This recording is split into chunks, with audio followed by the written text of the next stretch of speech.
Vous avez certainement entendu autour de vous des personnes qui sont décédées dans leur sommeil. Oui, qui sont morts. Morts, bien morts. Vous avez certainement perdu déjà des proches pendant qu'ils dorment. Moi aussi. C'est pas la première fois qu'on vient me dire j'ai perdu mon père dans le sommeil, j'ai perdu ma mère dans le sommeil, j'ai perdu ma tante, ma cousine, j'ai perdu des amis qui dorment.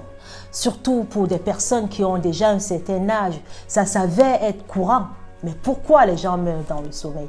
Est-ce que vous voulez savoir pourquoi les gens meurent dans le sommeil? Pourquoi une personne peut mourir dans son sommeil? C'est de ça que je vais vous parler aujourd'hui. Moi particulièrement, j'ai perdu une de mes grand-mères qui s'est rendue un deuil, tout allait bien. Elle a mangé, elle s'est amusée, comme vous voyez, des deuils, Banileke. Et puis elle s'est assise, et puis tout d'un coup, elle a eu un AVC. Elle n'était pas en obésité, mais qu'est-ce qui s'est passé? Qu'est-ce qui se passe pour des personnes qui ont des AVC comme ça subitement? Qu'est-ce qui se passe? J'ai décidé de vous rapporter des petits débriefs qui pourront impacter votre vie et revoir la manière de prendre soin de vous et de votre santé. Je vais vous faire part d'une histoire qui m'est assez particulière parce que je me suis occupée d'une de mes patientes à distance en Belgique.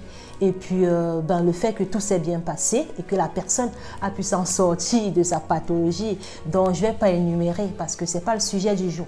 Le sujet du jour, c'est qu'à la suite, à l'issue de ce suivi qui nous a duré 6 mois, la patiente a trouvé satisfaction vu que ce n'était pas du tout un régime draconien. Je l'ai juste fait revoir les points sur son régime de santé. Et puis, du coup, m'a confié sa mère, qui vit très très loin, très loin, on va dire dans les Antilles, voilà, Haïti spécialement. Donc, avec sa permission, bien sûr, je viens vous faire part de ce qui m'a marqué et ce que j'aimerais pas que ça se reproduise parce que c'est ça le but de la vidéo en fait. Donc, du coup, par rapport à notre téléconsultation avec sa mère, on a dû entrer dans les sujets, par exemple, elle vit avec qui, etc. Et puis, elle m'a fait part d'une situation où il se peut que déjà son mari soit décédé dans le sommeil. Donc, c'est de ça que je vais vous parler aujourd'hui parce que ça m'a beaucoup choqué le fait qu'elle puisse penser, par exemple, que c'est un sorcier. Donc, c'est très, très important parce que c'est des choses qui se passent à Haïti, mais ça se passe aussi en Afrique et ça se passe partout dans nos terres africaines où les gens croient encore fermement à la sorcellerie. Donc écoutez attentivement cette vidéo du début jusqu'à la fin. Donc aujourd'hui, je m'adresse à tous ceux qui ont perdu des proches dans le sommeil. Vous avez cru peut-être qu'il s'agit d'une sorcellerie. Très peu ont cru que ça peut être dû à une maladie, oui, à une pathologie. Donc, pendant notre interrogatoire, donc avec ma patiente, c'est arrivé le fameux « avec qui vous vivez ?» Est-ce que vous arrivez à cuisiner vous-même? Est-ce que vous avez déjà fait un bilan sanguin pour évaluer si vous êtes en bonne santé? Donc, c'est là où la dame me fait part, en fait, qu'elle a perdu son mari. Oui, qu'en fait, son mari était pourchassé et pendant des années par des sorciers qui ont fini par la voir.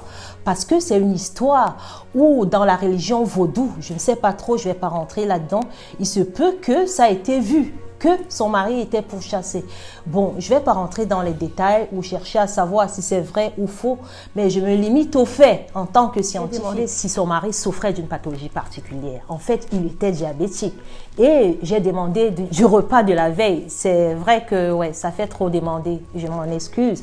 Mais à la veille, son mari avait mangé des lentilles en plus de la patate douce. Donc pour un diabétique, moi je trouve qu'il y a peu de fibres et que ça peut causer ce qu'on appelle un coma acido-basique dont le repas n'était pas. Il souffrait aussi de l'apnée de sommeil parce qu'il y a plein d'examens qui n'ont pas été faits. En fait, ils se sont focalisés sur ce que le vaudou les avait transcrits. Et ça, c'est ce que j'aimerais que les sociétés afro évitent. Parce que tout le temps, on entend parler tout le temps de la sorcellerie, de telle personne. Mais très peu de personnes prennent la peine de donner autant d'argent aux professionnels de santé pour veiller à leur santé de façon claire que d'aller chez des marabouts. Pourquoi une personne peut mourir dans son sommeil? C'est de ça que je vais vous parler aujourd'hui. Moi particulièrement, j'ai perdu une de mes grand-mères qui s'est rendue un deuil, tout allait bien. Elle a mangé, elle s'est amusée, comme vous voyez, des deuils, Banileke.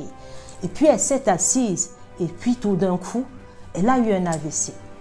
Elle n'était pas en obésité, mais Qu'est-ce qui s'est passé? Qu'est-ce qui se passe pour des personnes qui ont des AVC comme ça subitement? Qu'est-ce qui se passe? Nombreux m'ont vu à Canal 2 International et m'ont cherché jusqu'à mes pages, jusqu'à mes réseaux sociaux. Je vous ai parlé des facteurs de risque de maladies cardiovasculaires. Je ne fais que parler de ça. Je vous ai dit que l'obésité est classifiée étant mauvais. C'est pas parce que vos rondeurs me dérangent. Non, c'est parce que l'OMS classifie pour vous dire à un certain niveau de prise de poids, ça peut vous tuer. Faites attention. Je vous ai aussi parlé du cholestérol, du mauvais cholestérol. Lorsqu'on a du mauvais cholestérol à un certain degré, ça crée d'autres maladies comme l'artérosclérose. Ça veut dire que ça va rester circuler dans votre sang. Il y a des macrophages qui vont s'agglutiner dessus. Ça va former des plaques, ça va boucher vos artères. Je vous ai parlé du diabète qui va aussi découler comme le diabète de type 2 par rapport à votre mauvaise manière de vous alimenter. Je ne vous ai jamais caché du fait que le diabète, c'est un tueur silencieux. Mais pourquoi? Mais parce que quand on vous diagnostique le diabète, surtout le diabète de type 2, vous vous sentez bien, hein? Vous vous levez le matin, vous pouvez même manger ce que vous voulez. Parfois, quand l'hémoglobine glyquée n'est pas poussée à un certain seuil, vous n'allez rien ressentir.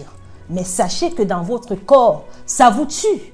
Ça vous tortille vos veines, ça vous tortille vos artères. Ça bouge, ça rompt, ça vous rend aveugle. Ça touche votre cœur, ça crée des insuffisances cardiaques. Je vous ai parlé de toutes ces complications, mais comment, dans quel langage voulez-vous que je vous parle? Quand vous venez me dire, aidez-moi, j'ai le diabète. J'ai explicité nombreuses fois, même dans mes capsules santé, à quel point le diabète pouvait être un tueur silencieux. Le diabète peut entraîner l'insuffisance cardiaque. À quel point le diabète peut jouer, causer une mort subite, une mort, un arrêt cardiaque, un AVC. De quoi voulez-vous que je vous parle encore? À quel point le diabète pouvait entraîner même l'hypertension artérielle, tuer vos néphrons, désorganiser tout votre métabolisme et même entraîner l'insuffisance rénale, tuer tous vos néphrons et vous mettre complètement dans des situations où vous ne vous en sortirez plus. Il suffit juste de suivre votre régime médical. Bon, je vais vous dire en gros, dans la vie, vous savez, l'être humain doit manger pour vivre. Quelqu'un m'a demandé comment on peut faire pour ne pas mourir dans son sommeil. Et moi, je vais vous dire, tous les êtres humains mangent. Donc, on est là, on mange pour vivre, on est obligé de manger. Mais ce qu'on mange, c'est ça qui construit notre corps. Donc, vous allez voir des gens de morphologie différente. C'est aussi par rapport à ce qu'ils ont mangé. Parce que la nourriture, c'est notre carburant. Plus vous allez manger quelque chose, ça va dominer dans votre construction. Ça va dominer sur ce que vous êtes. Ce que tu manges va dominer dans ton corps. Donc, si tu manges quelque chose de bien pour l'organisme, tu seras en bonne santé. Si tu manges quelque chose de pas bien, dont tu accumules tout ce qui est peut-être des acides gras saturés et tout, ça va former que tu aies du mauvais cholestérol. Ça, c'est un exemple. Ou si tu manges trop de produits sucrés, par exemple du sucre, tu pourras être diabétique parce que ton corps va être construit par ce que tu manges. Si tu choisis mal ce que tu manges et puis tu décides délibérément d'ignorer tous les signaux, donc ton corps gonfle, tout va bien, tu es en situation d'obésité, tu t'en fiches, c'est bien les formes, tu es diabétique, tu t'en moques, tu vas vivre comme tu veux, tu es hypertendu, tu t'en fous, s'il faut manger du sel, tu vas manger quand même, c'est ton choix. Mais tout ce que tu vas manger pour construire ce corps-là, ça va te tuer. Moi, je suis là, je te dis tout ce que tu dois faire. Je t'explique ce que tu dois faire. Mais tout ton régime médical, tout ce que tu dois faire, prends ta vie en main. C'est toi seul qui peux le faire. Le choix, c'est toi qui dois le faire. C'est toi qui dois changer et c'est toi qui dois manger. C'est ta vie, c'est ta nourriture, c'est ton corps.